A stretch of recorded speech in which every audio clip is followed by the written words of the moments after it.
저기 우리 다음 카페 이름 내 뜻대로 마음씨인데 여기 카페 가시면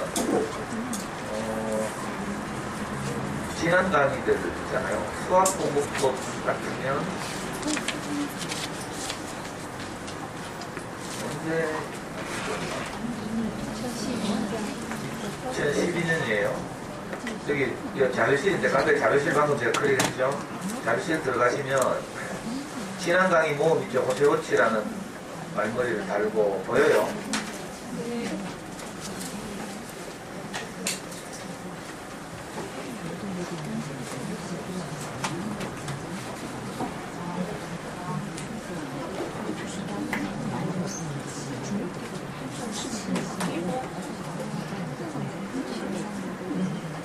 여기 이제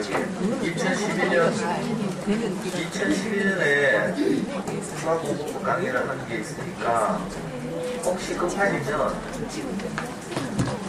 아이들은 커가고 어느 세월에 내가 이걸 알아 제대로 할까 싶은 분들은 한 2012년 수학공부 집중 강의 있죠. 여기 이 폴더에 들어가시면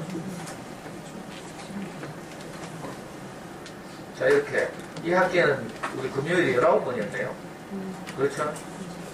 자, 우리 저기 뒤에서 지금 촬영하는 우리 경이 엄마가 이걸 전부 녹음해서 이렇게 올려놨어요. 동영상도 아마 있을 거라. 이걸 핸드폰으로 이런 걸로 바로 다운받아서 들을 수 있거든요. 마음이 급한 분들은 우선 이걸 들으시면서 예습을 하든지 하시면 좋겠어요. 지난번에 우리 울산에서 오신 저 엄마 그래 강의 끝나고 이렇게 제가 마무리 하려고 하니까 탄식을 하시더라고요. 울산에서 새벽 기차를 타고 오셨는데 뭐 건져가는 게 있어요. 제가 그 심정을 알아요. 이런 분들 어머니들 많이 그래가지고 근데 이제 제게서 무슨 그 쪽집게 같은 무슨 노하우가 나올 것이다. 무슨 수학을 어려워하는 우리 아이에게 뭐 큰 기법이 있을 것이다 이렇게 생각하면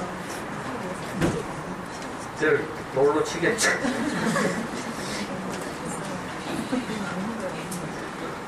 제 생각에는 누구에게도 없는 노하우가 제게 있어요. 근데 엄마들이 기대하는 노하우가 아닐 뿐이지.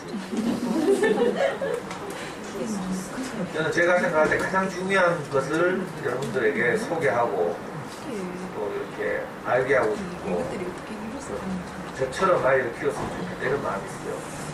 건강한 표현일지 모르지만 제가 담대하게. 그런데 이제 우리 엄마들 이제 어린 엄마들 생각에 기대하는 어떤 것 이걸 가지고 오잖아요. 그럼 그 기대가 실망으로 바뀔 수도 있어요. 그러니까 차근차근 처음부터 끝까지 한번 들어보시고 돌로 치더라도 치고 뭐 이렇게 하시기를 바라고 마음이 급하시면 지난 강의들을 참고하시면 좋겠습니다. 특히 수학공부법은 학교 같은 데서도 저한테 잘 요구를 안 하죠. 교육청 이 학부모 연수에서는 교육청에 나가는 강사들마다 주제를 딱 특정하도록 했어요. 2가지 주제. 저는 2가지 주제를 뭘 했는가 하면 제가 주로 담당하는 이제 분야가 초등 저학년 대구한시 교육청에서 발간한 교재들 있죠. 학교 가면 주죠. 이제 초등 저학년, 초등 고학년, 중학생, 고등학생 이렇게 교재가 다 따로 있는데 그 중에 하나를 이제 선택하게 해서 저는 초등 저학년을 선택했어요. 그 주제는 하나는 우리 아이 특성에 맞는 영어 공부 시작하기. 또 하나는 부모가 변해 자녀가 변한다. 25차시의 주제가 있는데 그 중에서 이제 2가지 주제를 지원하도록 해서 저는 이제 주로 학교에 이렇게 학부모 연수하러 이제 4월달부터 가는데 가기 전에 이 주제를 주로 하죠. 학교에서 전화 오시는 학부모 교육 담당하시는 교사들은 주로 제게 아이 특성에 맞는 영어 공부 시작하기 이 주제를 많이 요구를 해요. 왜냐하면 교육청에서 학부모 연수를 하는 강사들이 한 200명이가 있는데 3줄로 자기 이력을 딱 쓰게 돼 있어요. 대부분 이제 그게 2부류라고 했죠. 하나는 은퇴하신 교장 선생님 부류, 또 하나는 대학원 석박사 과정을 하면서 사설 연구소를 하거나 뭐 이렇게 아니면 강의 경험을 쌓기 위해서 나오는 이런 두 부류가 있는데 독특하게 이제 저는 거기다가 잠수에 커가는 아이들 초청 강사 이걸 찍거든요. 그랬더니 젊은 이 학교 선생님들 중에 잠수내 하면서 소문을 들었거든. 그래서 저도 전화 보면 잠수내 영어공부 이 강의를 하게 했어요. 그러니까 수학 공부법 강의는 이렇게 다른 데 가서 하기도 어렵고 또 한다 하더라도 한두 번이죠. 근데 이게 내가 전반적인 수학 공부에 대한 전반적인 이야기들을 이제 말씀드릴 텐데 그 다음은 저는 계획대로 어머니들 조금씩 어떤 곳으로 제가 이제 이렇게 함께 가고 싶어서 이제 매주 어떤 의도를 가지고 말씀드리거든요. 그러니까 혹시 이제 아이들 학년이 높거나 지금 당장 수학 공부 어떻게 될지 궁금하시거나 이러면 우선 이 2012년 강의를 좀 들으시면 좋겠다. 이게 얼굴이 안 나와서 좀 그러신 분은 여기 동영상 보기 누르시면 게시판 메뉴에 보면 동영상이 제가 하는 모든 강의나 성경 모임을 다 찍어서 올린 동영상인데 여기 검색 잘 해보시면 뭐라고 검색해야 될지 모르겠네요.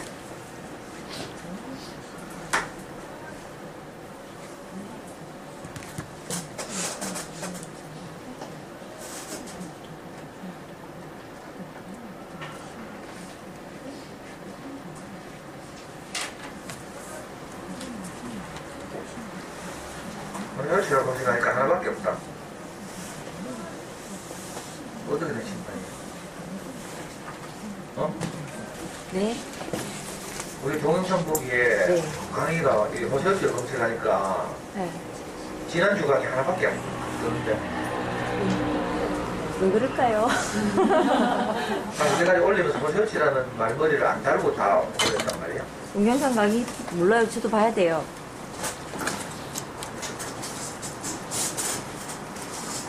니들 그만 보고 잠수내를 검색하니까 하나도 안 걸리고. 어디? 카페예요? 그래. 이씨,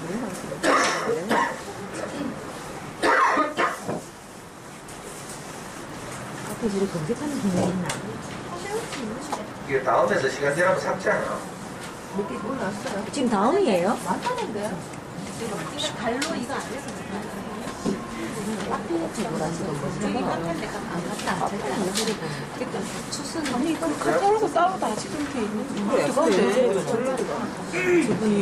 준비하시네.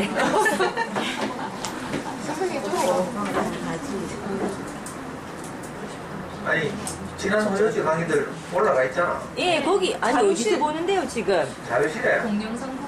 동영상 보기에. 호세오치 혈치라고 치니까 다른 거 나와? 하나밖에 안 나오잖아. 넘겨보면은 아니야, 잠깐만 보자. 그 얘기가 아니야. 여기 있네. 호세오치 13강 에필로그 이건 작년강이고 있는데 왜 검색하면 안 걸리지? 맞네. 그래, 동영상 보기가 다 있잖아. 전체로. 내가 호세오치라고 검색하니까 하나밖에 안 나오잖아. 이거 쳐야지, 이거. 이거. 발로를 쳐야 돼. 쳐봐요, 친구. 검색하는데 같은 단어가 나오면 다 걸리잖아. 몰라, 얘 좀 별나겠지. 제목이 안 돼 있다고? 제목이 뭐로 돼 있어요? 돼 있는데. 차이베라 뜨그래. 자, 작년 마지막 강의 제일 밑에 먼저 있는 호세오치 에필로그.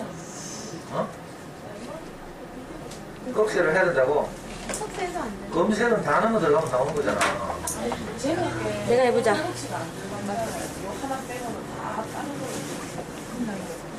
근데 말머리에도 안 나오는 마찬가지야. 자, 이거는 검색이 안 걸린 거잖아, 지금. 이게 작년 마지막 강의인데. 내 검색하면 이거 안 나온다니까, 지금. 이거 뭔데? 그렇네. 하나밖에 안 나오네. 이게 무슨 변보냐고, 그래. 그러게. 포기하자. 하여튼 검색 잘하시면 PC에서 검색하면 나올지 몰라요. 이게 다음 카페 옛날 모델이거든요. 지금 요즘 다음 카페 모델이 아니고 옛날 모델이라서 이 서비스를 갈수록 줄여가고 있어요. 그 동영상도 우리 카페 직접 올리는 거고 유튜브나 다음 팟이나 이런 데 올린 다음에 링크를 해야 되는 이런 거예요. 어느 날 우리 이 카페가 없어지면 다음에서 서비스를 좀 했구나 이렇게 하시면 돼요. 그래서 우리가 미리 밀러 카페를 만들어놨어요. 만약 이 카페가 없어지는 날 이제 똑같은 제목으로 다시 검색하시면 새 모델의 카페가 있죠. 그래서 지난 강의를 참고하시라고 제가 동영상은 여기 왼쪽에 두 번째는 이제 동영상 보기 있고 그리고 mp3는 자료실에 가시면 이 전부 제가 이렇게 다니면서 한 이런저런 강의들 뭐 이런 모임들인데 보시면 되고 여기 제일 밑에 보면 폴더 수강 풀이 노트라고 있죠.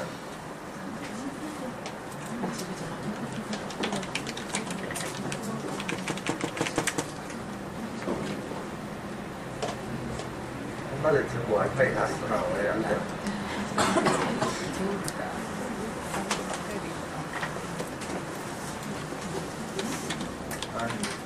이 풀이 노트 들어가시면 우리 아이 초등학교 6학년 때 노트가 올라가 있어요. 지금 우리 아이는 24살. 초등학교 6학년 때 제대로 이제 수학 공부를 할 때 처음 사용했던 노트가 있는데 20쪽짜리 초등학생 쓰는 얇은 노트죠. 그걸 이제 잠순에 어떤 분이 보고 싶다고 해서 제가 디카로 그때 찍어서 잠순에 올린 수학풀, 잠순에 올린 최초의 수학 노트죠. 여기 보시면 김명엽 수학 노트 초 있죠. 이걸 다운받아서 이 압축 파일이라서 그런데 집에 가셔서 다운받아서 한번 보시면 전혀 꾸미지 않은 이제 저하고 아이하고 시행착오를 겪으면서 처음 한 이런 걸 생각하는 힘을 키우는 수학 공부 노트거든요. 그 전까지는 우리 아이가 학습지를 했다고 했죠.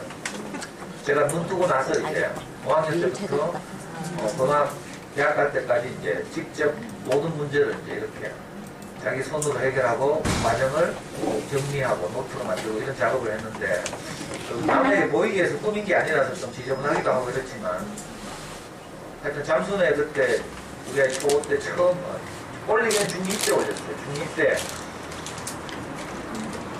지금 저 대구 중앙도서관 총무과장 하시는 장군이 아줌마인데 그분이 이제 자기 애 때문에 궁금하다고 해서 잠순에 제가 뒷값 찍어서 20쪽짜리 정도예요.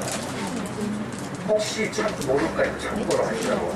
그리고 우리 아이를 따라하던 이제 동생들 노트도 있는데 이건 못 보시든지 완전히 선택. 지금 요 배영이는 대구교대 2학년 다니고 우리 애보다 4살 어린 애인데 얘도 우리 애를 따로 그대로 학원 한 번도 안 다니고 영어 학원도 그렇고 수학 학원도 그렇고 우리가 하는 방식 그대로 따라하는 아이예요. 지금 대구교대 영어 전공 2학년 다니고 2학생. 현우는 지금 재수하고 있어요. 원래 마음에 드는 대학 가는데 이제 실패해서 재수를 마치 시작한 나이인데 우리 아이도 5년 걸린 나이인데 처음 이렇게 우리를 따라서 이렇게 어릴 때 하던 수학 공부를 혹시 보시고 참고하실 수 있습니다. 참고로 우리 아이 노트 그때 잠순에 올렸을 때 잠순에 난리가 났어요. 내 입으로 이야기는 좀 그런데 그 당시 잠순에 조회수로 4,000회, 5,000회가 넘어갔고요. 글을 올린 몇 년 후에도 댓글이 달려요. 제가 그때 이 노트를 올리고 그 단 댓글들 때문에 내가 고무돼가지고 얼마나 내 용기를 얻었는지 몰라요. 우리 뭐 아이하고 하는 더구나 대구 총무소에서 하는 이 수학 공부가 전국적으로 자녀교육으로 한클 한다는 그 엄마들 사이에서 이제 널리 인정받은 역사적인 날이죠. 어떤 엄마들이 또 수학 전공하시는 그 수학 선생님들 이런 분들이 그 노트를 보고 어떤 분이 이렇게 예언을 했어요. 이 노트를 보니까 이 아이가 앞으로 어떻게 살아가게 될지 미루어 짐작이 간다 이렇게 말하기도 하고 있어요. 그 후로 이제 많은 아이들이 이제 수학 노트를 잠순에 계속 올리고 있죠. 공부 좀 하는 아이들. 근데 안타까운 게 대부분 보면 보이기 위해서 깔끔하게 정리해가지고 막 이렇게 많이 올리더라고요. 앞으로 이제 제 강의를 쭉 따라오시게 되면 이제 이런 노트를 생산하게 되죠. 근데 미리 경고합니다. 보고 참 괜찮아 보여서 보고 이렇게 해야겠다 싶어서 집에 가서 하면 어떻게 돼요? 엄마 매일 뚜껑 열리니까 알아 그다음 뚜껑 들고 그 다음에 다시는 수학을 안 하게 돼요.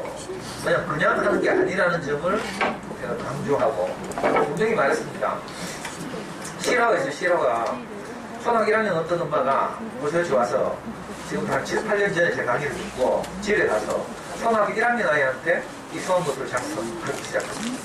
교재도 문제 해결 기자를 딱 들고 근데 어떻게 됐겠죠 그게?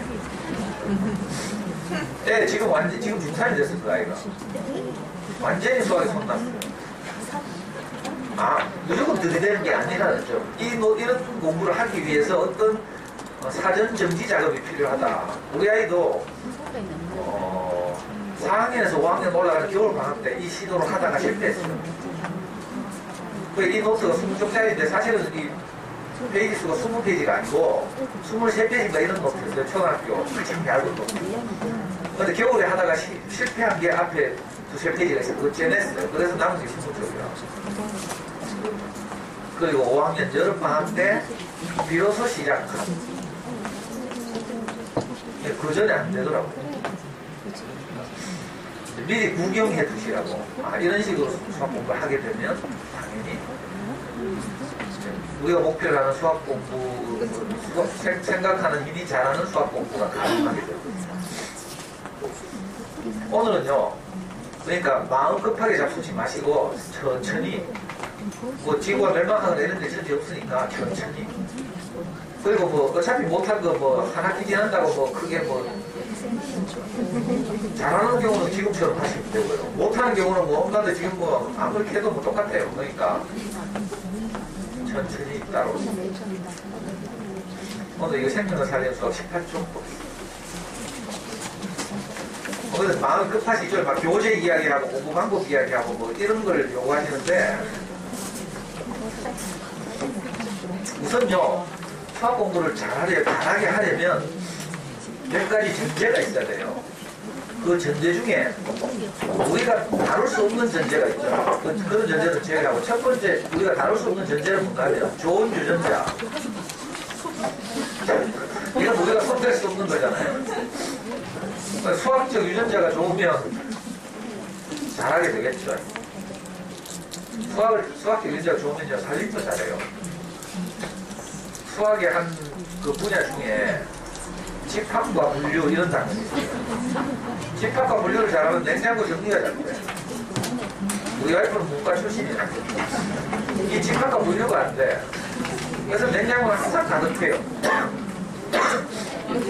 제가 말씀드렸죠. 지금 우리 집에는 지폐도 있고 김치 냉장고 2개 있어요. 하나는 김치, 하나는 아파트에서 빌트인도 좀 LG 김치도. 살기는 우리 2 식구가 살아요. 애는 서울 가 있고. 근데 지폐 꽉 차 있고요. 김치에 꽉 차 있고 LG 김치도 꽉 차 있어요.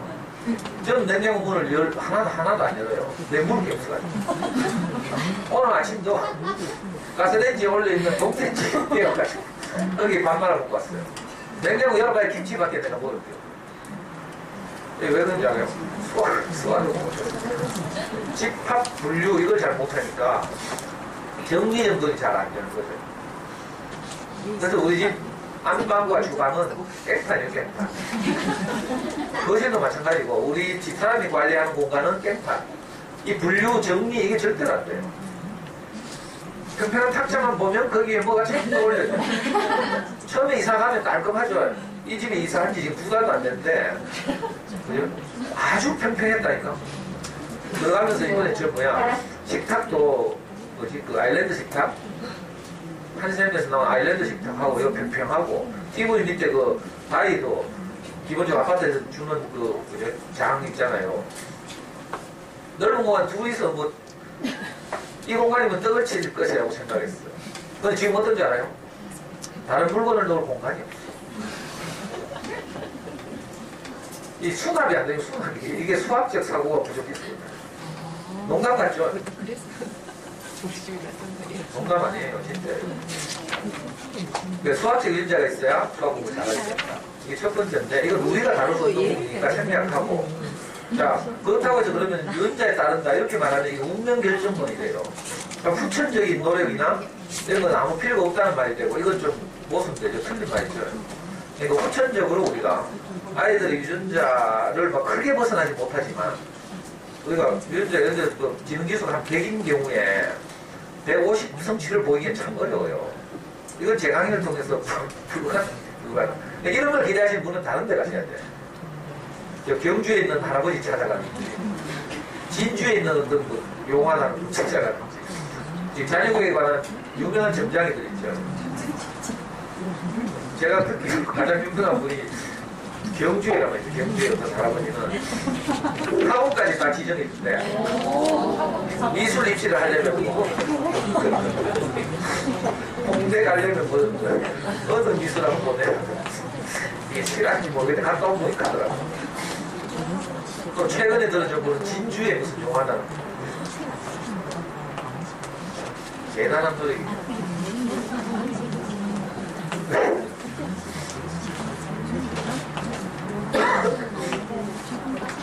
오늘 처음 오셔서 이거 쓰신 분들 중에 대부분이 아마 카페를 몰라서 아직 가입 안 하셨을 텐데, 대학은 하셨어서 우리 카페 가입하셔서 지나간 강의들 제가 그런데 사실은 한 7, 8년 전 강의도 다 있어요, 개명한테. 근데 5년 전 강의들은 제가 다 내리라고 했어요.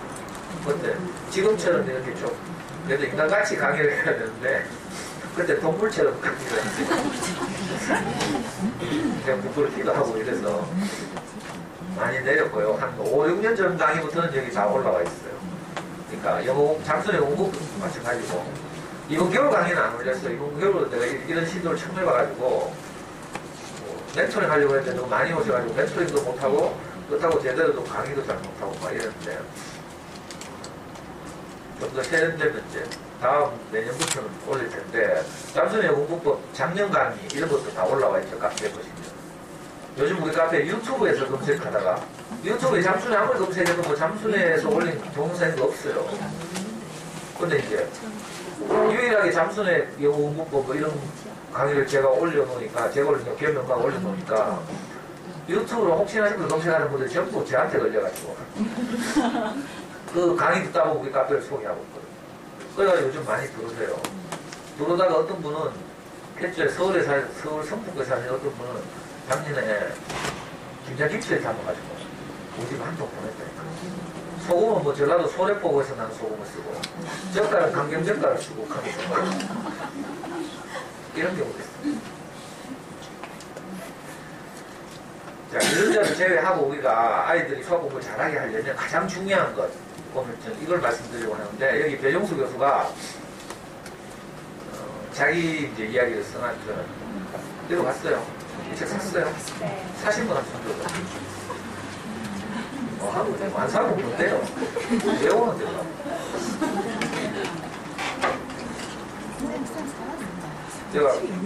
적어도 제가 알기로 우리나라에서 나오는 수많은 수학 공부법 관련 책들이 있는데, 자, 적어도 초등학생 엄마가 우리 아이 수학을 좀 잘하게 하고 싶다. 그러면 꼭 읽어야 될 책을 제가 3권, 수많은 책들 중에 선정을 한 거예요. 이외에도 많이 있어요. 근데 엄마도 부담이 될까봐 제가 추려서 3권을 선정한 것이, 자, 1번, 생명을 살리는 수학. 서울교대 지금 은퇴하셨을 거예요. 배종수 교수라고. 서울교대 수학교육과 교수죠. 5차, 6차 수학교과서 편찬위원을 역임했고 7차에서는 편찬위원장을 했어요. 그러니까 여러분들이 사용하시는 수학교과서를 총지휘하신 분이라고 보시면 돼요. 그리고 한 10년 전부터 EBS나 이런 데 많이 나와서 이 피에로 복장을 하고 엄마들한테 또는 아이들한테 직접 수학 공부법에 대해서 이렇게 소개한 혁명적인 수학 공부법의 혁명적인 거죠. 이 책을 사서 읽어보시면 수학 공부를 대하는 우리 자세가 바뀌어요. 그래서 제가 이걸 첫 번째로 하는 거죠. 그리고 두 번째는 장순의 아이들의 소문난 수학 공부법. 장순의 책이 몇 권 나왔는데 안 사도 되는 책도 있고요. 장순의 아이들의 소문난 교육도구네 이런 거 이제 그건 안 사도 돼요. 사도 별 도움이 안 돼. 장순 아이들의 소문난 영어 공부법 통합으로 보면 작년 11월 달에 나온 그거 한 권, 그리고 수학 공부법 이거 두 권만 있으면 돼요. 지금 4권인가 5권 나왔는데 나머지는 버려도 돼요. 두 번째 교재는 이걸 정했어요. 이건 마인드를 내가 동의하는 게 아니라 수학 교과 과정에 대한 이렇게 이해, 도움 이런 걸 받기 위해 실용적 자료들이 많이 들어있기 때문에 이거 이제 앞으로 참고하실 텐데 마인드는 여기서 뭐 배울 점도 있고 또 내가 동의하지 못할 부분도 있거든요. 그리고 세 번째 책이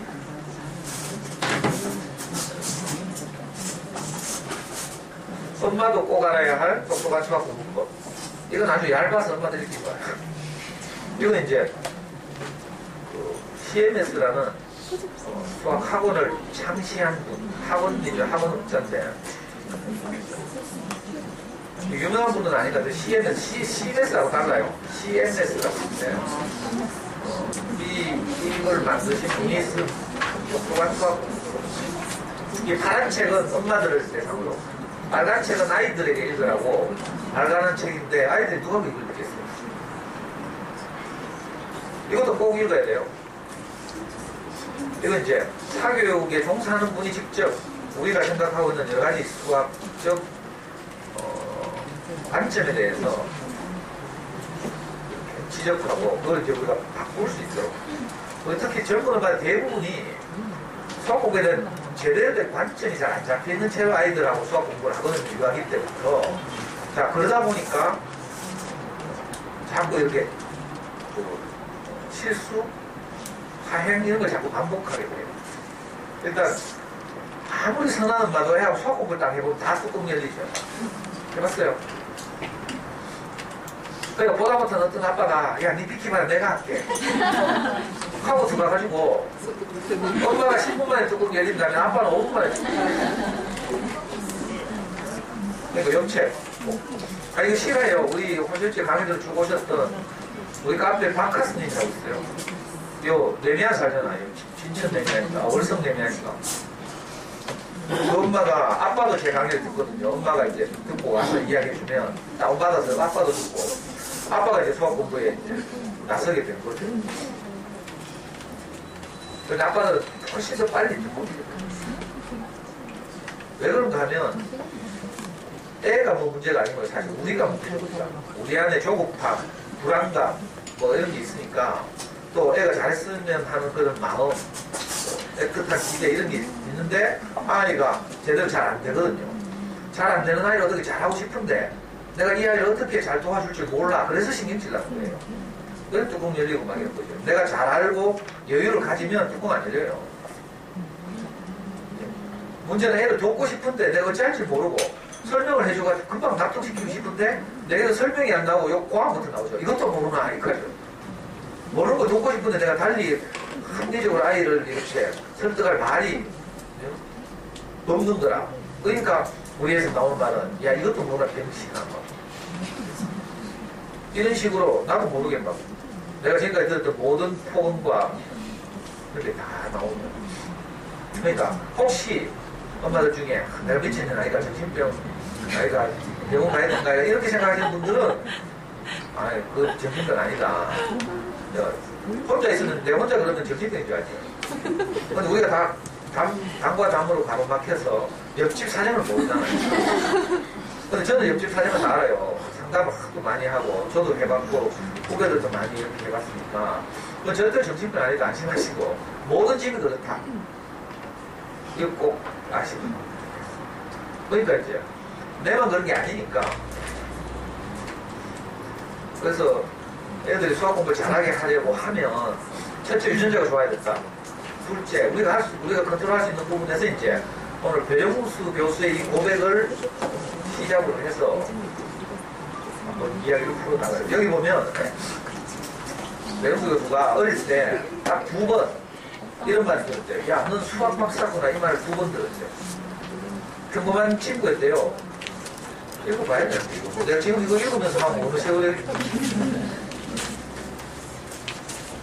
초등학교 5학년 때, 6학년 때 제가 기억을 못하겠다는데 선생님이 수학 문제를 내서 풀었대요. 그랬더니 선생님 하신 말씀이 야, 니 수학 박사구나. 이렇게 말했대요.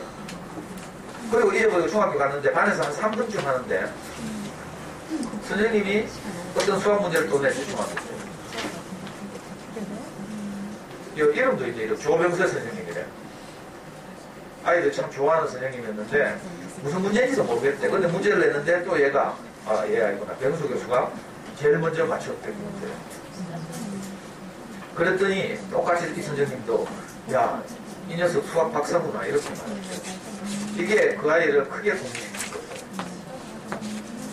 우리가 수학 공부를 잘하게 하려면 첫 번째 조건이 뭔지 알아요? 칭찬과 격려죠. 근데 문제 이게 제일 어렵잖아. 칭찬 됩니까? 이게 진짜 딜레마. 이거 알죠? 머리가 다 안 해보니까 벌써 내가 말하기 전에 대답도 안 하죠. 칭찬과 격려인데 이러면 칭찬과 격려가 안 된다는 게 문제잖아요. 네. 그렇죠? 네. 그러니까 사실은 우리 문제가 우리 문제. 내가 왜 칭찬과 격려가 안 될까? 애가 수학 공부 못하니까 어떻게 칭찬과 격려가 나와요? 그러니까 애 문제죠. 이렇게 반박하고 싶죠, 속으로.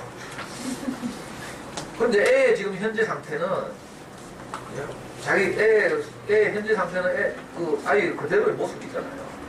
우리도 또 그대로의 모습이에요. 근데 이제 애가 제 강의를 들으면 참 좋겠어요. 근데 그럴 수 없잖아요.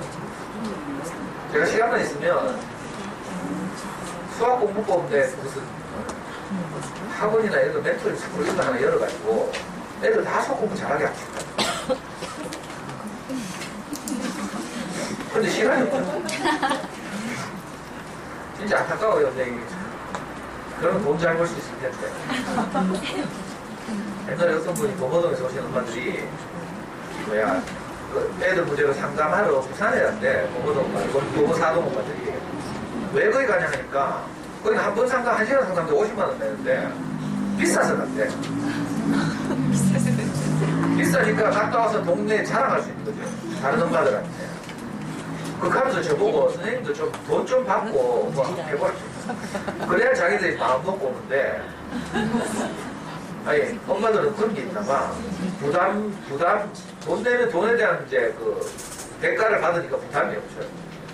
근데 그냥 뭐 어떻게 상담하려고 하니까 선생님 바쁘신데 뭐 좀 이런 생각 하더라고요. 그렇게 생각 안 해도 된다고요. 그래, 칭찬과 격려, 이게 가장 중요하죠. 우리 아이가 중학교 때, 실제로, 평범한 중학교였지만, 수학 시간에, 선생님이 4명씩을 불러내서 칠판을 4등분하고, 앞에 칠판에다 문제를 풀게 하죠. 풀이 과정을 쫙 쓰잖아요. 다른 풀이 과정 잘 못 쓰죠. 우리는 초등학교 5학년 때부터 이런 방식 쓰고, 나중에 말씀드리겠지만 수학 공부의 목표가 생각하는 힘을 자라게 하는 것. 이게 돼야 되죠. 오늘 들릴 주제는 아닌데 보통 엄마들이 수학 공부의 목표가 틀리지 않는 것 또는 시간 안에 다 해결하는 것 자꾸 이렇게 잡아요. 자, 그렇게 잡으면 어떻게 돼요? 틀리면 반복 훈련을 시키게 되죠. 목표가 그거니까. 그래서 학습지 하는 거 보면 엄마들 한 문제 틀릴 때마다 10문제 추구한다 이렇게 애들한테 겁을 주죠. 그럼 애들 안 틀리고 집중할까 싶어서.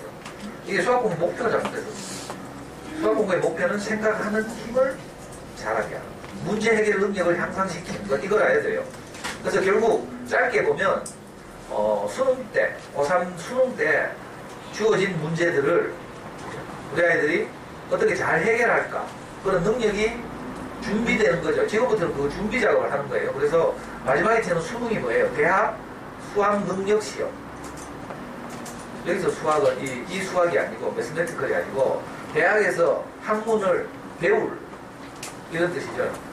대학에서 학문을 배울 능력을 테스트하는 시험. 이 대학 수학 능력 시험인데 그 수능 시험이라고 줄였는데 이 수능의 수학 영역에서 시간은 요즘 모르겠는데 80분인가? 80분 동안에 30문제를 풀게 됐어요. 30문제. 2점짜리 3문제. 3점짜리 12문제인가? 4점짜리 13문제 이렇게 구성되어 있어요. 곱하기 해봐요. 100점 되는가? 그러니까 100점인데 문제는 이게 4점짜리 문제예요. 3점짜리 문제까지는 성실하면 풀 수 있어요. 그럼 몇 점 맞아요? 한 40 몇 점 나오죠. 다 맞추면.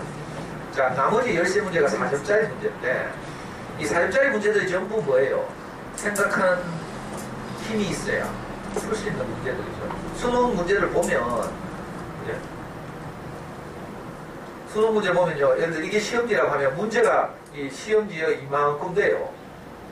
그래프도 물론 있고, 표도 있고 해가지고, 이만큼 문제라니까? 그러니까 문제 읽다 보면요. 복잡하죠. 어렵고. 그래서 어릴 때 책 좀 많이 읽어야 돼요. 뭐, 초등학교 때 이거 드러나죠. 초등학교 때 애들이 문제를 못 풀어가 틀리는 게 아니라 1, 2학년 때 보면 문제를 이해하지 못하죠. 다음에서 알맞는 것을 고르시오. 익하면 다음이 무슨 뜻인지 몰라. 그러가 틀리고 이런 거죠. 이건 이제 초등학교 1, 2학년 수준이지만 나중에 수능 가서도 똑같아요. 긴 문제들이 나오는데, 자, 이걸 이제 이해하고, 그 다음에 이 문제를 해결할 전략을 세우고, 이 전략에 따라서 풀이를 실행하고, 그 다음에 내가 제대로 해왔는지를 반성하고, 이 네 단계를 거쳐서 이 문제를 해결하거든요. 이 네 단계를 거치는 훈련, 이게 수학적 사고력을 향상시키는 작업이죠. 나중에 말씀드릴 텐데, 이게 헝가리의 유명한 수학자 폴리아라는 분이 있어요. 이분이 수학 문제 해결을 위한 4단계 전략이라는 걸 어떤 수학 교육학자들 포럼에서 발표를 했죠. 그래서 지금은 세계적으로 통용되는 수학 공부의 4단계 해결 전략. 이거 여기 그 파란 책 보면 나올 거예요. 고등학교 수학 교과서에 보면 이 해결 전략이 실려 있어요. 사실은 초등학교 때 이걸 우리가 아이들이 몸으로 익히고 해야 되는데, 고등학교 수학 교과서에 왜 단원과 단원 사이에 쉬어가는 코너가 있거든요. 거기에 보면 이 전략이 될까? 제가 깜짝 놀랐어요. 우리 아이 고등학교 교과서를 내가 딱 받아보니까 이 폴리아라는 분의 이 문제 해결 전략, 이게 딱 나와 있더라고요. 그리고 이 문제 해결 전략에 맞춰서 훈련할 수 있는 가장 좋은 교재가 초등학교 때 문제 해결 일자리 또는 새로 나온 신간 뭐 있죠. 이거 나중에 이제 말씀드릴 텐데. 엄마들 그렇다고 지금 바로 문제 해결 길자리 사가지고 하면 안 돼요. 교과서라도 잘해야겠다. 그죠? 그리고 이걸 잘하는 애들은 그냥 그 지금처럼 하면 되는데, 이제 어려워하는 애들을 위해서 제가 드리는 첫 번째 말씀이 아이들 칭찬하고 격려해야 된다는 거죠. 자, 어떻게 하면 근데 칭찬할 수 있을까? 우리는 못하는데 어떻게 칭찬해요? 이렇게 말하죠. 천만의 말씀이에요. 제가 재작년에 여기 월성동에 있는 조암초등학교에 그때 학부모 총회할 때 제가 가서 강의를 했어요. 그때 교양선생님이 제 강의를 듣고 그 후에 바로 3주 연속으로 저를 불러가지고 하루는 책 읽기, 하루는 영어, 하루는 수학 이 강의를 했거든요. 그러니까 4주 연속 갔죠. 그때 그 조암초등학교 강의를 들어서 왔던 어떤 엄마 중에 한 사람이 제 4번의 강의를 듣더니 니는 호소요치로 온나? 이렇게 들었대. 내가 4주 연속 강의를 했어요. 근데 이 엄마가 그 모든 말을 딱 압축해서 딱 자기한테 느낌이 온 것이 니는 호소요치로 온나? 이렇게 들었대. 그래가지고 이 엄마가 호소요치에 왔잖아요. 재작년 11월 달에. 근데 온날이 종강을 했어요. 재작년에 제가 미국 출장하다가 한 달 일찍 종강했죠. 그래가지고 온날 종강을 하는 바람에 이 엄마가 크게 실망을 했는데 다행스러운 것이 종강하는 날 우리 카페를 내가 이야기하고 갔거든. 그래서 이 엄마가 다음에 봄까지 석 달 동안 우리 카페에 올라온 제 모든 강의를 석 달 동안 다 들었어요. MP3. 직장생활 하는데 직장생활 하면서 틈나는 대로 3년치 강의를 자기 말로 다 듣대. 그리고 나서 이 집이 어떤 일이 일어날 줄 알아요? 3년치 강의를 다 듣고 나니까 이런 생각이 들더라고요. 뭐 하나 딱 터진 거죠. 뭐 깨달음이랄까 인식이랄까 이 생각이 들었는데, 그때 초등학교 5학년짜리 이 집 아이가 엄마하고 관계가 완전히 극악이고 사춘기가 시작되면서 수학은 완전히 손 놓고요. 그림만 맨날 그리고 이러던 아이였어요. 그래 뭐 어찌할 수 없어서 손을 못 대던 아이였는데 이 엄마가 아이보다 이제 자기가 변화하기 위해서 이 3년치 강의를 통째로 듣고 나서 뭔가 하나 딱 인식이 온 거죠. 그리고 나서 이 아이한테 전혀 다른 마음으로 다가갔어요. 그러니까 실제로 제가 시킨 대로 진짜 수학을 못한 아이들은, 아니면 수학을 싫어하게 된 아이들은 좀 쉬게 하라 했죠. 쉽게 하고, 그래도 조금 의지가 있는 아이들에게는 이렇게 하자. 하루에 한 문제만 해달라. 이렇게 하자. 정말 수학을 어려워하고 싫어하는 아이들은, 예. 이 엄마의, 이 집이 한 그대로 하면, 이 우리 카페에 검색하면 있어요. 이 엄마의 대화명이 알프스 소녀예요. 하루에 한 문제만 진짜 하게 한 거예요. 정말 수학을 싫어하고 완전히 답사거든요. 근데 애들 수학 공부 안 하고 있어도요, 지 양심의 가책을 받고 있어요. 우리 애들 다 그래요? 안 하고 있어도요, 부담을 다 느껴. 계속 게임만 하는 것 같죠? 정말 맞습니다. 저도 요즘 우리 아이가 시켜서 게임을 하는데, 내 게임하면서도 항상 마누라가 의식이 된다. 아, 진짜. 제가 이제 벌써 늙어가지고 이게 그 키보드 컨트롤이 안 되잖아요.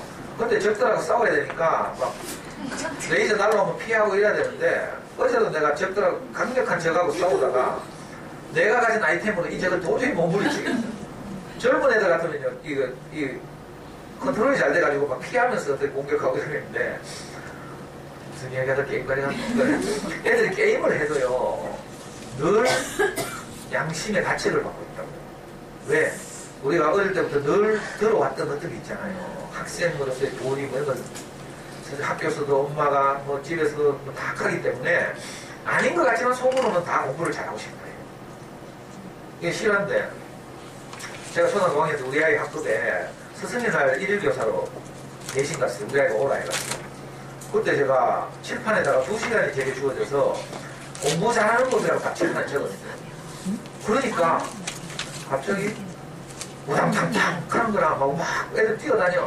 무슨 일인 거 싶어 보니까 선생님이 아니고 이제 그 자기들 잘하는 친구 아빠가, 그것도 자기 운동장에서 맨날 같이 축구하던 아빠가 와서 강의를 하니까 지 친구 친한 애들끼리 자리에 앉아있다가 제가 칠판에 공부 잘하는 거라고 딱 적으니까 전부 노트 꺼낸다고 지 자리로 돌아가요.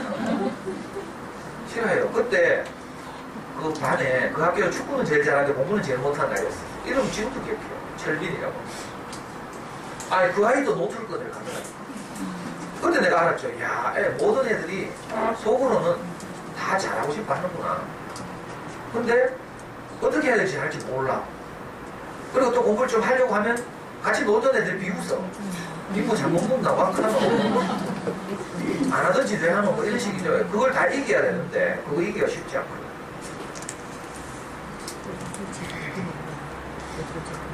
그래가지고 제가 알게 됐죠. 아, 우리 아이들 안에는 다 잘하고 싶어하는 마음이 있구나. 그러니까 그 집 알픈 소년인 집에도 그런 가책이 있겠죠. 부담이 있을 거예요. 부담이라고 하죠. 적절한 용어가. 부담이 있을 텐데 어해야 될지 모르고, 엄마는 막 나오는 게 니는 왜 꼬라지고 이런 식이잖아요. 그러니까 안 돼. 아예 엄두를 못 내는 거라. 근데 이 엄마가 3년 동안 딱 어떤 이야기 듣더니 다른 마음이 생긴 거죠. 자기 안에서. 이 아이에게 희망을 불어넣고 싶다. 배영수 교수가 이 수학책의 제목이 너무 멋있잖아요. 생명을 살리는 수. 아이의 마음을 살리고 싶다, 이 말이죠. 그래서 이 엄마가 그렇게 실제로 아이가 그 마음으로 다가가서 안 할 수는 없고, 그러니까 우리가 하루에 한 문제씩만 하자, 이렇게 했어. 그래도 얘가 한 문제 하니까 이거 웬 떡이고 이래 된 거야. 평소에 50문제씩 하라 하던 엄마가. 우리 연사는 뭐 보통 하루에 뭐 그렇게 안 해요? 한 바닥에 20문제씩 들어있는 거, 뭐, 엄마들 세쪽, 네쪽 시키는 기분이잖아. 근데 하루에 한 문제만 하자는 거예요. 그러니까 애가 어떻게 했어요? 이것도 하는 인간도 아니다, 이런 생각이 스스로 했겠어요. 진짜 한 문제를 하기 시작한 거예요. 근데 한 문제도 진도가 안 나가네요. 네, 완전히 수학 손 놓고 있었으니까. 한 문제도 못 푸는 날이 있어요. 그래가지고 이 엄마가 또 창의적인 발상을 냈는데, 어떻게 냈냐면, 야, 네가 엄마가 이 교재 중에 네가 풀 수 있는 문제를 한 문제 해라. 차례대로 한 문제 하는 게 아니라 네가 풀 수 있는 문제를 골라서 한 문제를 해라. 이렇게 했어요. 그랬더니 어떤 일이 일어난 줄 알아요? 애가 풀 수 있는 문제를 찾아야 되잖아. 그러니까 수학 문제집을 항상 손에 끼고 있는 거야. 왜? 풀 수 있는 문제 찾으려고. 이게 실화예요, 실화. 이걸 차례대로 엄마가 이렇게 글을 써서 올렸고, 또 이 엄마가 마음을 열어서 이제 금요일날 저녁에 저 겸연바 집에서 하는 수학 성경공부 모임에 나오거든요. 직장 다니는 엄마들, 직장인 모임 가는 거 있는데, 거기 와서 자기가 일어났던 일들 다 이야기하고 있어요, 지금. 그래서 제가 아는 거예요. 그러니까 그 다음부터 애가 문제집을 들고 다니면서 하루에 한 문제를 찾고 있는 거예요. 5학년 때. 5학년 말에. 그래서 어떻게 된지 알아요? 아니, 하루에 한 문제를 하니까 엄마가 비로소 뭘 할 수 있어요? 칭찬할 수 있는 거야. 한 문제 하기로 요구했는데 한 문제를 했잖아요. 더군다나 어려워했는데 그 중에서 가장 쉬운 문제를 찾아서 했어요. 비로소 칭찬할 수 있게 됐거든요. 자, 우리가 왜 칭찬을 못하는가 하면 간단하죠. 아이의 수준보다 내 기대가 높아요. 그게 칭찬이 됩니까? 안 되잖아요. 애가 못하는 게 아니에요. 우리 기대 수준이 너무 높은 거예요. 엄마들 일반적인 세상 말로 하면 이게 욕심이라고 하죠. 탐욕 뭐 이렇게 말하는데 우리 안에 있는 기대, 애가 잘 되기를 바라잖아요. 그리고 다른 아이들하고 비교하고 어느 정도 수준을 요구하고 막 이러다 보니까 잘하는 아이들은 괜찮지만 대부분 우리 기대보다 낮죠. 이상한 일이에요. 제가 게임을 해보면 내가 이 적을 처치하기 위해서 이 좀비를 죽이기 위해서 새가 빠지게 고생해가지고요. 밤에 막 새벽 4시까지 연구하고 막 해가지고 내가 아이템을 얻어요. 칼이나 뭐 레이저나 뭐 이런 걸 얻어. 그래가지고 이놈을 딱 물리치죠? 그럼 이 게임 제작자는 어떻게 했어요? 항상 다음 그보다 더 센, 내가 가진 무기보다 더 센 놈을 또 딱 등장시킨다니까. 환장하겠어, 환장하겠어. 그러니까 밤마다 스트레스인데 어제 우리 애가 전화 와가지고 아빠 요즘 잘 지내나 하더라고. 네가 하락하는 게임 하느라고 아빠 스트레스 받아 죽겠다. 스트레스는 받지 말고 하지. 스트레스 안 받을 수가 있어요. 게임의 구조가 그런데. 계속 더 높은 공략을 요구하고 있어요. 자, 우리 아이 수학 공부는 똑같아요. 다른 과목도 그렇지만 항상 아이가 이만큼 하죠. 요만큼. 그럼 우리는 기대 수준 어때요? 요만큼. 이상한 일이라니까. 마치 탁구공에 물에 떠있는 탁구공처럼. 세대떼와 같은 낮은 물에서 탁구공은 항상 물보다 공이 반 정도 올라와 있죠. 반보다 조금 더 올라와 있어요. 세대떼에서 뭐 그런 줄 알아요? 내물에 가서도 그래요. 저 태평양에 탁구공 던져놔도 똑같다.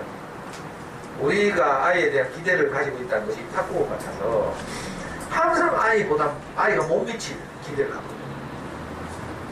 야, 이상하죠. 아이가 못 미칠 기대를 우리가 가지고 있어요. 그러니까 칭찬이 안 되는 거야. 이게 큰 문제죠. 근데 이 얇은 소년이라는 엄마가 자기 마음을 바꿔서 어쨌든 3년 동안 강의를 들으면서 자기가 희망을 본 거죠. 아, 이렇게 하면 되겠구나. 그래가지고 하루에 한 문제씩 가르쳐였어요. 그러니까 칭찬이 나오는 거지, 이제. 됐다, 장하다, 이렇게. 한 문제를 한 몇 달 하니까 애가 뭐라고 말하겠어요?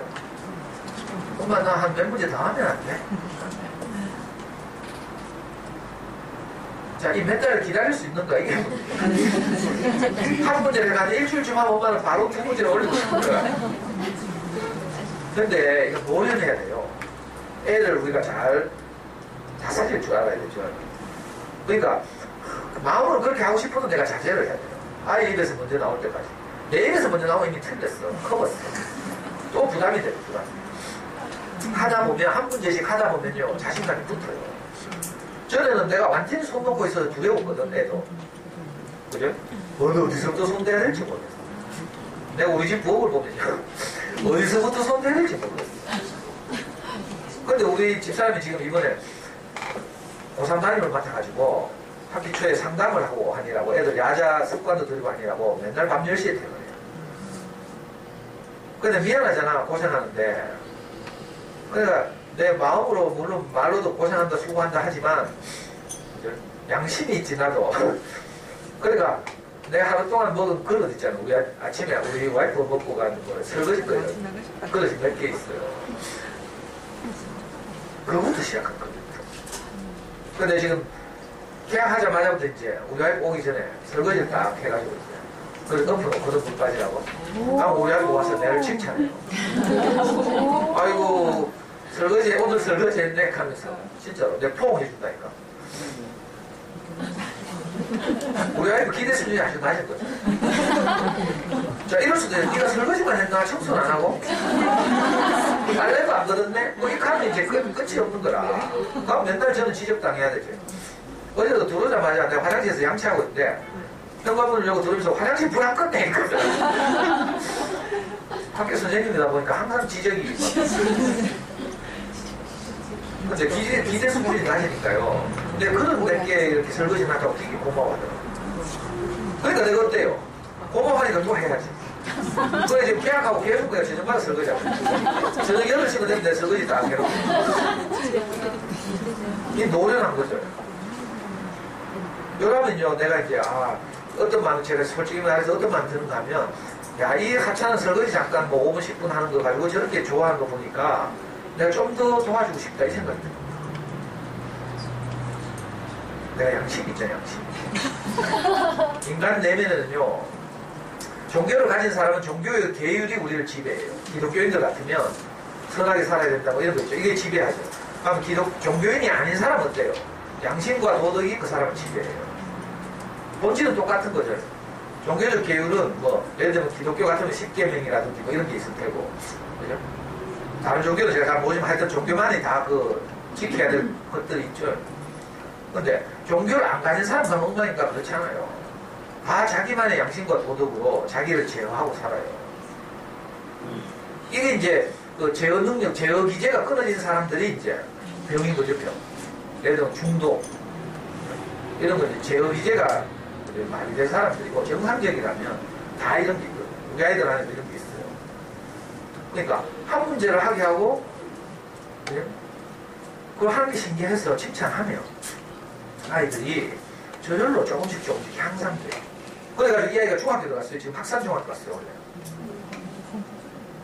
성적은 물론 그 중간 다 생략하는데 점점 나아지고 있죠. 이번에 목표가 뭐가 된 줄 알아요? 중간고사에서 전부 1등이 목표였어요. 이 아이는 자기 미술 전공하겠다고 그림만 그리고 있어요.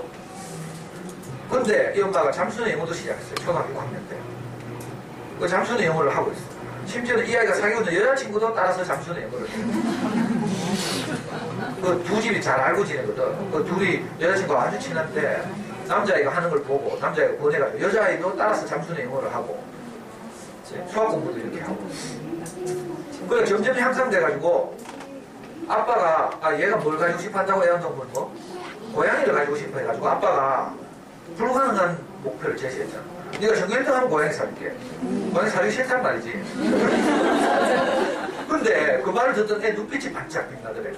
엄마 말 따르면 고양이를 너무 좋아하니까 그래? 하면서 내가 한번 해볼게 하면서 지금 열공하고 있어. 이 아이는 기적이에요 기적이에요.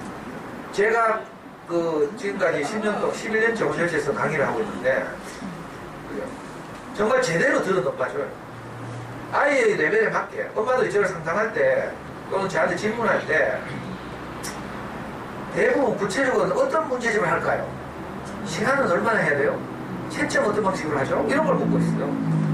근데 이것보다 더 중요한 전제가 있는데 그 우리 안에 어떤 마음이 생기는 거죠. 우리는 전부 옳고 그름 밖에 없어서 아이를 볼 때 잘했나 못했나 올라 그러냐 했나 안 했나 다 이거밖에 없어요. 그러니까 엄마들 입을 열면 지적하고 있죠. 왜? 우리 안에 그거밖에 없어요. 이거 성경에서는 선악과를 먹었다 이렇게 말하죠. 옳고 그름에 관해서 우리가 너무 눈이 밝아져서 네가 학생이라면 이 정도는 해야지 이런 게 있어요. 우리 안에. 이게 탁구공 문제 아까 제가 비교한 거. 이걸로 딱 아이를 보니까 항상 성이 안 차는 거야. 못 미치는 거야. 그러니까 우리가 좋은 말을 못하는 거예요. 마음이 하고 싶은데 안 되죠. 아이를 칭찬해야 되는데 이거 알죠? 방에 들어가거나 뭐 EBS 보거나 하면 다 하잖아. 모르는 사람도 있어요. 근데 구체적으로 그렇게 사는 모델이 내 앞에 없는 거예요. 교육공학에서 가장 좋은 자녀 교육은 가장 좋은 방식이 뭐라고 해요? 롤 모델링이라고. 롤 모델링. 뭐 무슨 말인지 알아요? 역할을 보여주는 거예요. 내 앞에서 누군가가. 그리고 금방 그걸 따라하게 돼요. 어릴 때 위인전을 많이 읽게 하는 이유가 그거예요. 너무 황당한 이야기지만 위인을 어떻게 우리가 따라해요. 근데도 이런 발상이 보고 배우게 하잖아. 근데 우리가 그 마음으로 아이를 대하면 아이가 금방 변화하죠. 근데 저도 어릴 때 이래가지고 실패 많이 했어요. 애 잡은 이야기 다 알아보면 끝이 없으니까 틈틈이 하기로 하고. 저도 원래부터 이렇게 한 게 아니에요.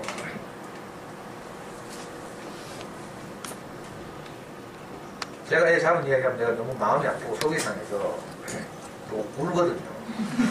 지난주 우리 코코님이 선생님 원래도 이번 학기도 강의하면서 많이 우실 테니까 쓰시라고 손수건을 선물했더라고요.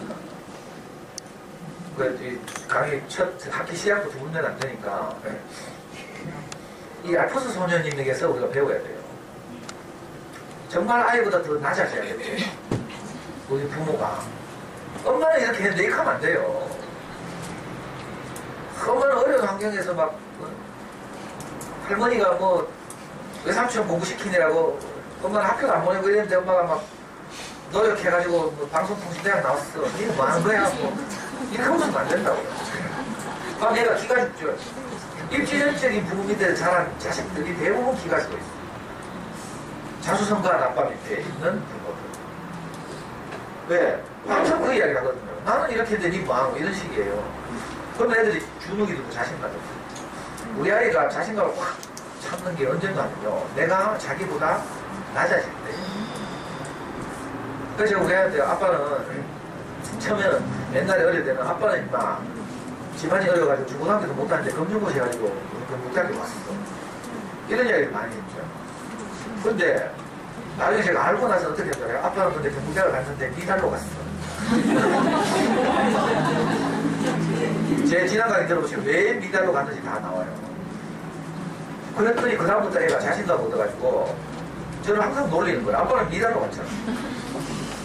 아빠 앞에서 당당해지는 거죠. 아빠 앞에 자유하고. 근데 엄마 아빠가 아주 잘하고 완벽해요. 그럼 애들 어떻게 됐어요? 그 밑에서 주눅이 드는 거야.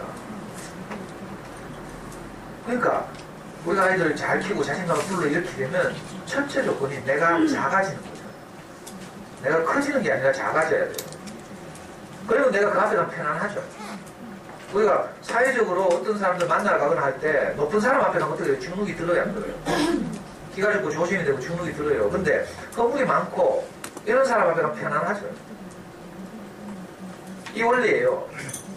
내가 할 수만 있으면 내 가장 부끄러운 것들 이런 걸 아이 앞에 이야기하고 엄마가 못한 것, 어려웠던 것 이런 걸 이야기해요. 근데 니는 참 잘하네. 그러니까 내가 아이보다 작아지면 아이를 볼 때 칭찬할 것 투성이에요. 저는 17살 때 고등학교 검정고시 거쳐서 이제 고등학교를 가야 되는데 형이 고등학교를 먼저 우리 3형제가 다 중학교 못 갔잖아요. 근데 이제 형이 검정고시를 한 다음에 처음으로 고등학교를 딱 갔어요. 엄마 혼자서 키워야 되니까 형도 사실 다니기 어려운 형편인데 어쨌든 어거지로 갔어요. 그러니까 저하고 제 동생은 자동으로 고등학교도 못 가게 됐죠. 그래서 제가 고등학교를 못 가는 게 너무 이제 속이 상하고 이래가지고 내 길을 찾다가 친구의 소개로 서울에 있는 직업훈련을 들어가요. 어차피 가도 공부를 갈 텐데 공부 가는 것보다 직업훈련을 가서 1년 동안 국비로 이렇게 기술을 가르쳐준다 하더라고요. 제가 한 직업훈련원이 명문 정수직업훈련원이에요. 유경재단 정수장학회에서 운영하는 우리 그 직업훈련 내가 들어갔을 때 입학식 때 박근혜가 왔다니까. 근데 26살에 박근혜가 자기 엄마가 그 2년 전에 죽고 74년도에 그 8.15 그 광복절 기념일 날 문세광이 유경수에서 저격했어요. 74년도에. 그래서 죽었죠. 그리고 76년도에 내가 그 직업훈련을 입학했는데 박근혜가 그 당시 아가씨로서 엄마 역할 대신해서 퍼스트레이드 한 거예요. 우리 입학식 날 와서 우리하고 합수하고 있다. 그런데 그 직업훈련에 들어갔죠? 백지 생활 하잖아요. 뭐 용돈도 없고 이제 주말이 되면 갈 데가 없어. 서울에 사는 애들 뭐 외방 나가는데 우리 집안에 사니까 차비도 없고 뭐 이런 거 못 나가죠. 그 직업훈련 운동장에서 이제 일요일 오후만 되면 축구했는데 그때 내 17살 때 내가 같이 이렇게 그냥 시시한 축구하던 골대 앉아서 서너 명이 이렇게 공을 차다가 어떤 애가 내한테 공을 뺏어갔어. 그래서 내가 걔를 공 앞에 끼려고 2번 이렇게 제꼈거든. 아주 단순한 거였어요. 근데 그걸 본 어떤 내 옆에 있던 친구가 야, 니 축구 잘하네. 그런 거. 이게 내 축구 인생을 바꿨잖아. 근데 지금도 축구하고 있잖아. 근데 야, 니 축구 잘하네 이 말 내가 평생 처음 들은 말이에요. 니 뭐 잘하네 이 말을 내가 남으로부터 들은 처음 말이라니까. 그때 내게 처음으로 내가 잘해? 이 생각이 들더라고. 지금도요, 내가 지금 50대잖아. 50대 20대들하고 축구 시합을 하고 있다니까. 토요일마다. 그 후로 내가 수많은 축구 잘한다는 소리 수많은 걸 들었어요. 진짜로. 같은 세대로서는 내 마음 잘할 수가 없어. 우리 교회 조카들하고 팀이, 그죠? 20대 팀, 30대 팀, 그죠? 40, 50대 팀 이렇게 있어요. 지금 우리가 20대 팀들한테 요즘 인마들 하도 축구만 하던 애들이라서. 근데 30살짜리 팀한테 우리가 지금도 이긴다니까. 네, 캣죠, 전에. 제가 넣은 골수가 브라질의 호마리우가 넣은 골보다 더 많다고. 안 믿는 얘기예요. 근데 그 한마디 있잖아요. 17살 때 들었던 그 친구가 했던 한마디가 그 후로 들었던 내가 수많은 축구 잘한다는 말보다 더 인상적으로 지금 내게 자리 잡고 있습니다. 시간이 얼마나 흘렀어요? 벌써 40년 흘렀는데 17살 아직 40년 안 됐네. 그러니까 약 40년 가까이 흘렀는데 아직도 내가 기억하고 있잖아요. 그러니까 아이에게 어릴 때 하는 어떤 한마디가 아이한테 깊이 각인돼요. 잘못하면 상처가 되는 한마디도 오래가는 그런 말이 있어요. 어떤 경우에 부모가 잘못 말했는데 물론 일반적이진 않지만 특수한 경우에 정신적으로 약한 경우에 다리 밑에서 좋았다 이거잖아요. 근데 그 말이 딱 꽂혀가지고 정신병 걸린 애들이 있다니까. 보통은 그냥 지나가는데 약한 경우에 딱 맞으면 그렇다 이 말이죠. 그것처럼 반대로 칭찬과 격려도 한마디를 제대로 딱 했을 때 우리한테 깊이 새겨져서 그 인생을 살아가는 어떤 아주 큰 힘이 될 수도 있어요. 그 칭찬과 격려가 어떻게 나오는가 하면 내게 다른 마음이 생겨야 되죠. 수많은 수학 공부 방법이 있지만 교재도 있고요. 그 방법보다 더 중요한 것이 우리 안에 어떤 마음이 창조되는 거예요. 마음은 어떻게 창조되는가 하면 내가 어떤 말을 들을 때 창조라는 것을 저 자연적 세계의 창조만 생각하면 안 돼요. 내가 어떤 말을 들으면 그 말이 내게 마음을 창조해요. 니 참 이쁘다 이렇게 말하면 어떻게 돼요? 내게 흐뭇함이 창조되죠. 그냥 그래요. 이상하다니까 말이 마음을 창조해요. 그러니까 우리 아이에게 그 마음을 창조하려면 먼저 내가 그 마음이 창조돼야 돼요. 어떤 말을 들어야 되죠. 어떤 말이 들리면 내게 용기가 생기고 어떤 말이 들리면 희망이 생기죠. 그럼 내가 이 마음으로 다시 우리 아이한테 가는 거야. 내게 없는 걸 우리한테 줄 수는 없잖아요. 내한테 짜증밖에 없으니까 애한테 계속 짜증 내는 거죠. 그렇죠? 내가 여유가 없고 엄마들 말로 짜치죠. 먹고 사는 거 힘들고 뭐 남편이 마음에 안 들게 하고 뭐 이러면 짜치잖아요. 그러면 애한테 짜치는 것이 그대로 투영돼요. 근데 어떻게 공부를 잘하겠어요? 그래도 잘하면 정말 기특하고 대부분은 그렇게 되면 점점 주눅 들고 기죽고 자신감을 상실하고 그러죠. 엄마들이 아이들의 자존감 요즘 EBS 같은 데 많이 이야기하잖아요. 근데 제일 많은 착각 중에 하나가 학교에서 반에서 공부를 잘해서 인정을 받으면 자존감이 높아질 것이다. 아니면 수학 공부에서 100점을 받으면 자존감이 높아질 것이다. 자꾸 이렇게 생각해요. 결과 중심적 사고죠 이게. 그렇지 않아요. 물론 그렇게 해서 생기는 자존감도 있을 수 있는데 그러나 이건 일반적이지 않죠. 모든 아이가 그럴 수는 있으니까. 진짜 자존감은 남과 비교하지 않고 내가 존중받을 때 특히 엄마가 나를 정말 존재적으로 존중해 줄 때 엄마가 진짜 립 서비스가 아니고 마음을 다해서 나를 사랑할 때 이럴 때 자존감이 생긴다. 엄마가 립 서비스 하는지 진심으로 하는지 애들 다 알아요. 대부분 엄마들은 막 다음 프로그램을 위해서 다음 스케줄을 위해서 립 서비스로 뭐 자 이렇게 하는 건 이제 애들이 다 알아서 좀 있으면 할 건데 금방 알죠. 근데 다른 마음이 우리한테 생겨서 우선 아이들을 칭찬하는 것이 일상이다. 제일 어렵지만 제일 중요한 거예요 이게. 이거 돼야 그 다음 진도를 나가는 거라. 그래서 내가 바로 무슨 뭐 문제 해결 길잡이편인가 전부 그거 정리라고 막 내가 어디 가든지 그래요 학교마다 가면. 뭐 이래 쪽집게처럼 딱딱 집어주는 거 있잖아요. 왜 공부하기 싫거든 엄마들이. 이런 책 읽으니까 안 읽고 문제집 딱딱딱. 그래 그거 그냥 사다 하면 되는 줄 알아. 천만의 말씀. 그거 알면 뭐 대한민국에 뭐 문제집 네이버 검색하면 다 나오는데 그거 사다 다 하지. 근데 결과는 지난주에 보여드린 것처럼 고등학교 올라갔다 보면 평균이 28점, 29점. 이 말은 무슨 말이야? 수학 포기자가 그만큼 많다 이 말이죠. 평균이 29점. 이과 평균이 40점, 39점. 이과는 수학 잘하는 애들 가서 그 정도고, 문과 쪽으로 가면 평균이 28점, 29점이라고 있죠. 왜 그래요? 수학 포기자가 많아졌다 이런 뜻이에요. 매우수 교수 이 책에도 보면 수학의 어려운 난관이 있죠. 초등학교 4학년, 중학교 2학년, 고등학교 1학년, 고등학교 2학년. 새로운 것을 배울 때 그 절벽을 느끼고 절벽. 그래서 수학을 점점 포기하고 수학에서 탈락한 아이들이 많다. 한양대학 명예교수 김용훈 선생은 구구단 외우다가 5%가 탈락한대. 우리 국민의 5%가 구구단 외우다가 왜? 뭔지 모르고 외우라 했어. 저도 어렸을 때 구구단은 뭔지 모르고 외웠어요. 근데 나중에 원리를 알고 보니까 왜 2 곱하기 8은 16인가? 2를 8번 더 하는 거라. 그러면 16이죠. 그래서 곱한다는 말은 더하기를 일일이 하려면 시간이 많이 걸리니까 더한 것의 결과를 약속해 두는 거죠. 곱하기라는 기호를 통해서 약속해 둔 거예요.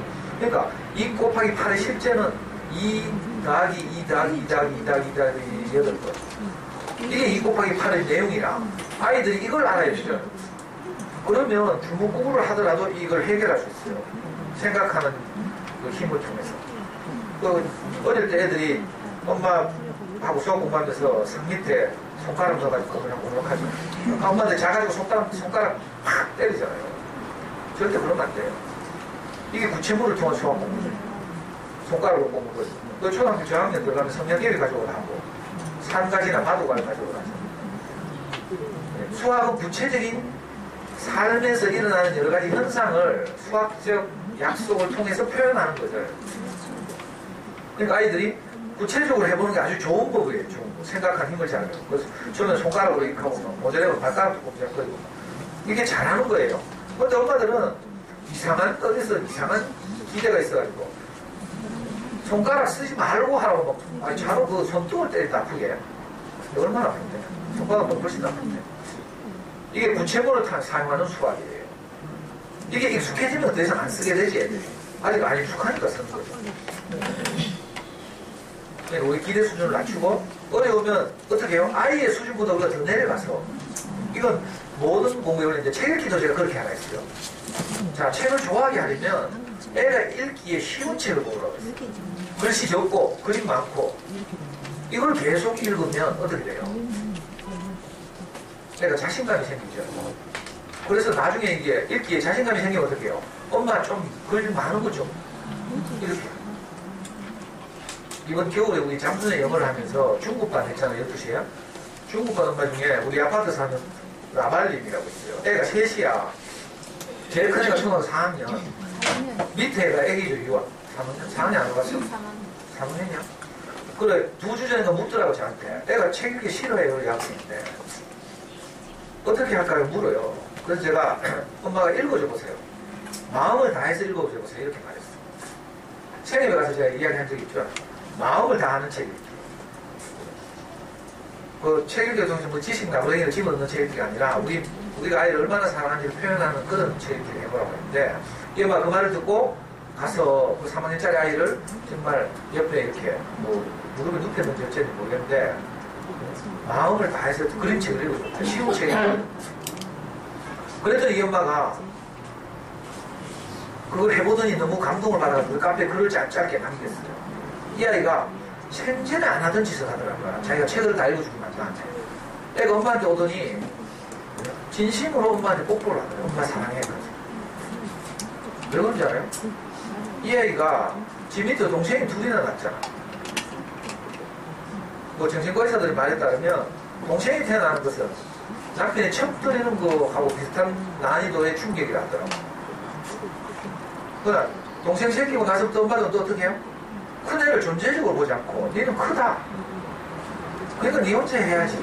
자꾸 이런 잣대를 가지고 아이를 대하는 거야. 그러니까 애는 그 충격에다 동생도 생겨가지고 엄마 사랑을 다 뺏어가지. 그러니까 엄마는 또 동생들 잘 돌보락하고 뭐 니는 알아서 하락하고 뭐 이런 부담을 주지. 이 보통 스트레스예요.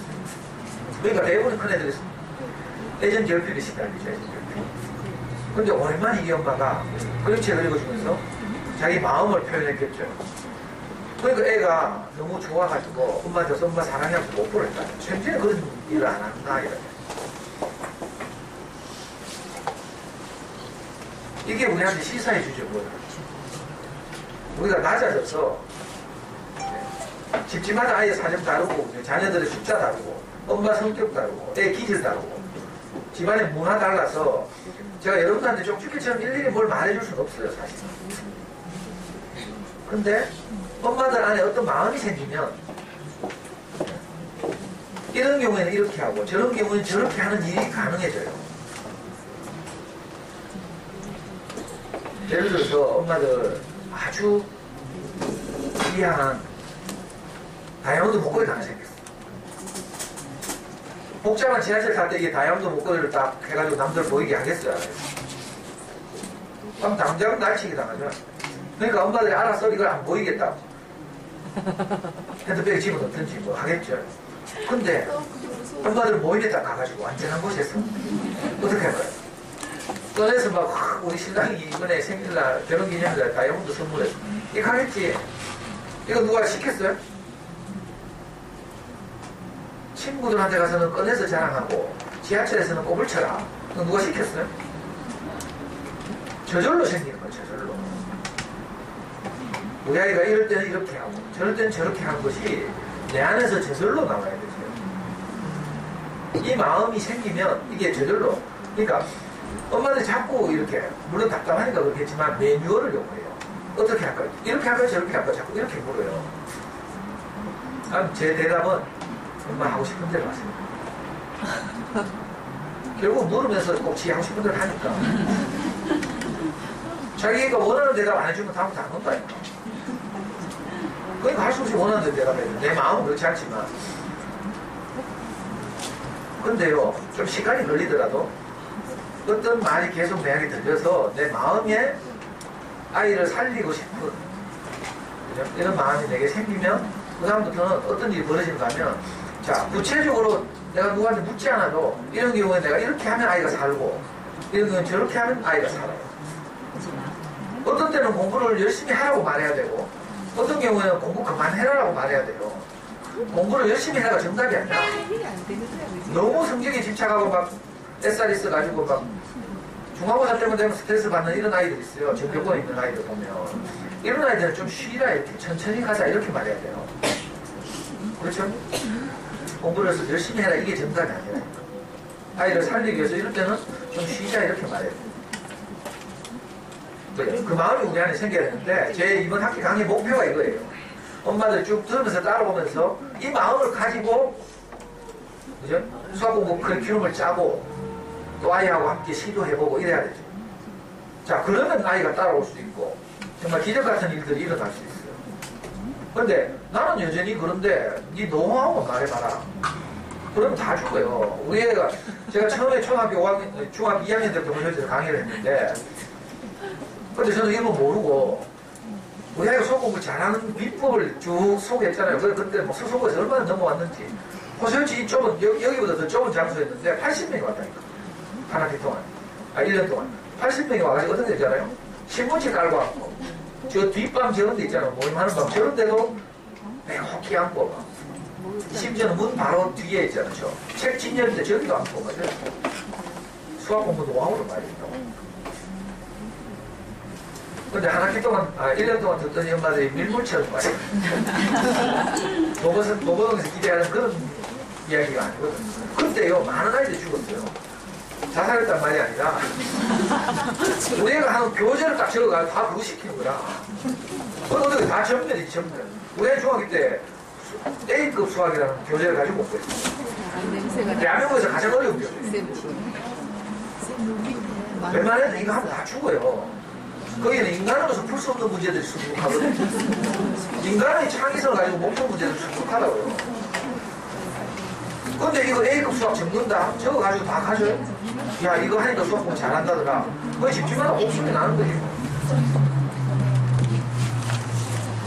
한 문제도 안 풀리는 경우도 있어요. A급 수학을 만약에 보통 아이들 하려면 어떻게 돼요? 중학교 1학년짜리 집합 문제를 하려면 고등학교 1학년 집합을 공부하고 와서 해야 돼요. 거기는 개념 설명도 없이 바로 그 수준의 문제를 내거든요. 깊은 사고를 요하는 문제.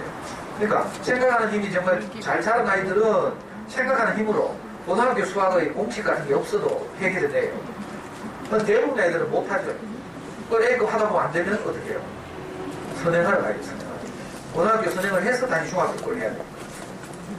학원의 커리큘럼 지금 이래요. 자, 심한 문제를 해결해야 되는데, 중학교 때, 중학생들 심한 문제를 해결해야 되죠. 근데 해결할 능력이 없어, 어떻게 해요?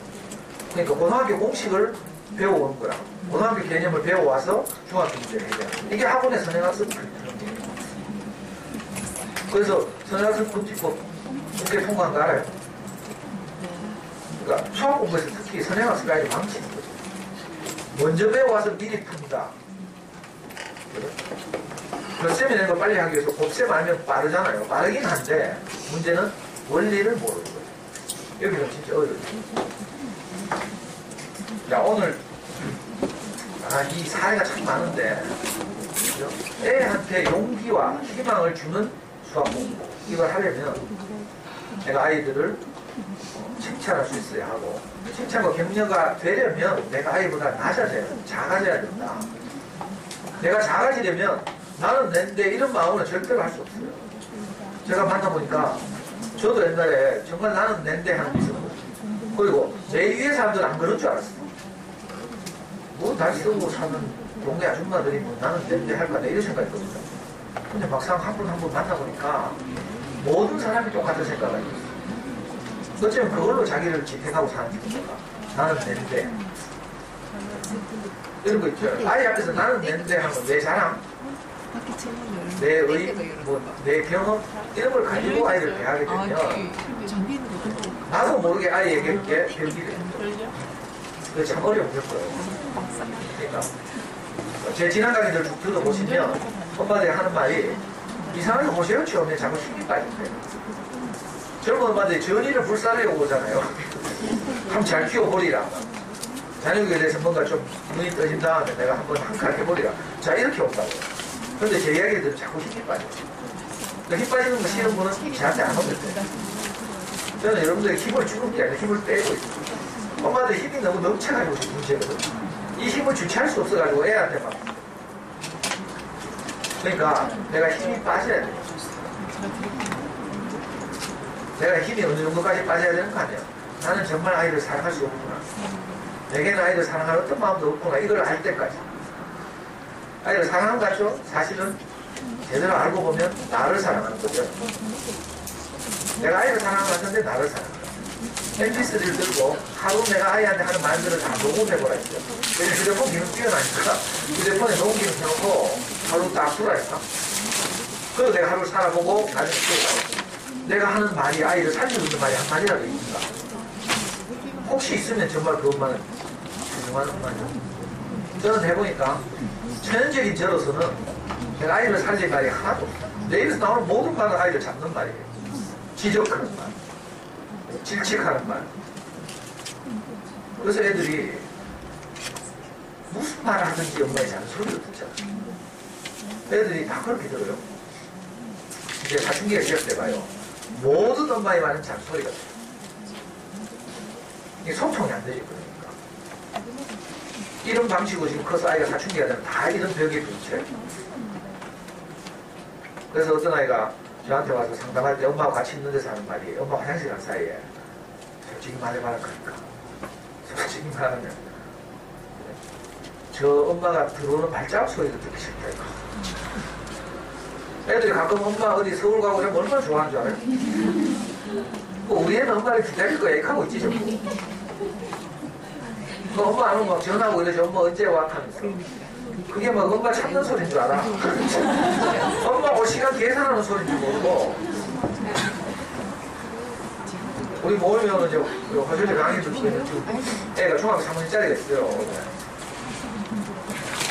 얘 누나가 이번에 대학을 서울로 가가지고 엄마 아빠가 이제 그 서울에 다니라고 집 비울 일이 많았어요. 근데 애가 얼마나 좋아하는지. 엄마한테 그런 말이야. 정말 좋다. 엄마 없으니까. 중3짜리 남자예요. 엄마 있으면요. 이 엄마는 제 강의 듣고 성경도 모른다고 이래가지고 진짜 애한테 잔소리 안 하려고 하고 막 존재를 보려고 애를 쓰고 있어. 그래도 존재 자체가 엄마한테 부담이죠. 엄마는 돈만 주면 되는데 이 수준의 사춘기 아니다. 엄마는 돈만 주면 돼요. 그래 엄마가 서울 가니까 얼마나 기뻐하는지 내가 물론 아이들 자기 필요 때문에 그렇지만 그렇다고 해서 뭐 없으면 된다는 뜻이 아니고요. 오래 없으면 엄마가 정말 소중한 줄 알게 되죠. 근데 이제 우리가 일상 안에서 자취라는 우리가 아이들에게 그런 존재가 비춰주는 게 비참하잖아요. 어제 우리 아이가 전화 왔는데 내한테 온 게 아니고 지금 엄마한테 왔어요. 지금 엄마가 뭐 이런저런 이야기하고 끊을까 하니까 우리 애가 막 하잖아요. 아니야 아빠가 보셔야 이게 보통 일이죠. 엄마하고 통화하는 건 보통 편하지만 아빠하고 통화하기 참 부담스럽거든요. 소통이 안 되니까. 근데 우리 애는요 항상 아빠를 필요로 해요. 근데 캐초에 돈은 엄마에게, 정신적 위로는 아빠에게. 우리 애가 자기 힘든 일 있으면 항상 저한테 연락. 카톡도 그렇고 전화도 그렇고. 저한테는 무슨 소리를 듣고 싶은 거예요. 무슨 소리? 그래 우리 아들 사랑해. 그래? 제가 가장 많이 한 말이 뭐라 했죠? 아빠는 어떤 경우에도 너를 사랑한다. 이거 전에는 제가 할 수 없는 말이었어요. 전에는 네가 100점 맞아야 사랑한다. 정규 1등을 해야 사랑한다. 나도 모르게 그런 자세가 그렇게 돼 있어. 여러분들 한번 해보라니까. 다 맞아야 사랑한다. 네 할 일을 다 해야 사랑한다. 그래 놓고는 우리가 할 일보다 항상 오버하는 할 일을 주고 있잖아요. 수학 공부도 애가 할 수 있는 것보다 항상 우리가 많이 줘요.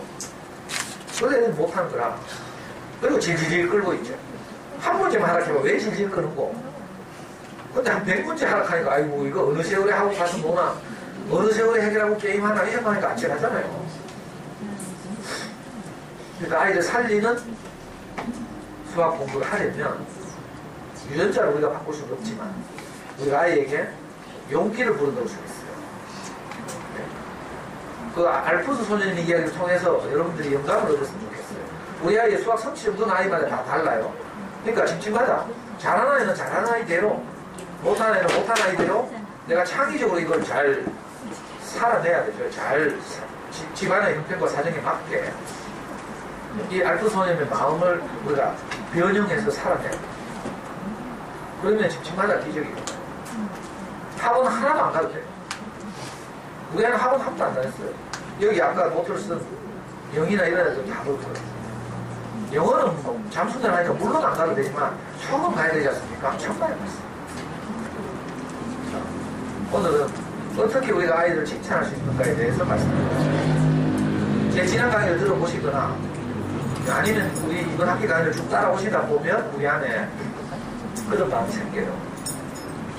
그러니까 서둘러서 될 일이 아니에요. 이 마음이 내게 창조된 것은 서둘러서 될 일이 아니에요. 내가 진심으로 아이를 생각하고 용기를 주고 이렇게 해서 우리 아이가 결과적으로 우리가 원하는 대로 자기 인생을 잘 개척하기를 바라잖아요.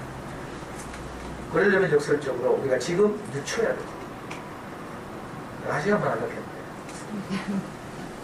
괜히 제 혼자 흥분해가지고 너무 오래 말씀드립니다. 다음 주에 뵙겠습니다. 감사합니다.